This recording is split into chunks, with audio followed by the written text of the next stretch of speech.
Ladies and gentlemen, it is a small help that I can afford, but it is just such help that one can give as coming from the heart through the mouth.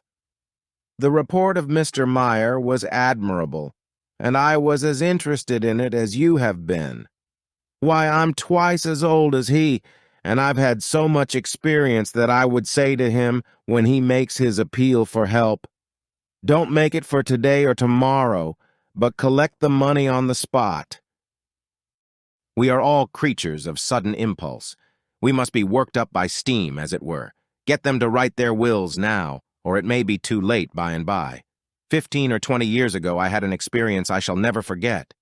I got into a church which was crowded by a sweltering and panting multitude. The city missionary of our town, Hartford, made a telling appeal for help.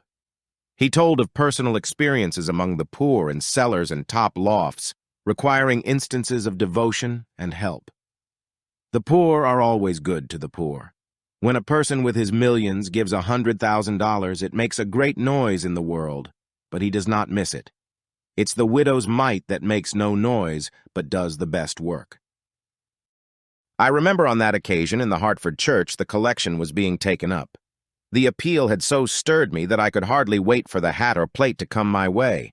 I had $400 in my pocket, and I was anxious to drop it in the plate and wanted to borrow more. But the plate was so long in coming my way that the fever heat of beneficence was going down lower and lower, going down at the rate of $100 a minute. The plate was passed too late. When it finally came to me, my enthusiasm had gone down so much that I kept my $400 and stole a dime from the plate. So, you see, time sometimes leads to crime. Oh, many a time have I thought of that and regretted it, and I adjure you all to give while the fever is on you. Referring to woman's sphere in life, I'll say that woman is always right. For 25 years, I've been a woman's rights man. I have always believed, long before my mother died, that, with her gray hairs and admirable intellect, perhaps she knew as much as I did. Perhaps she knew as much about voting as I. I should like to see the time come when women shall help to make the laws.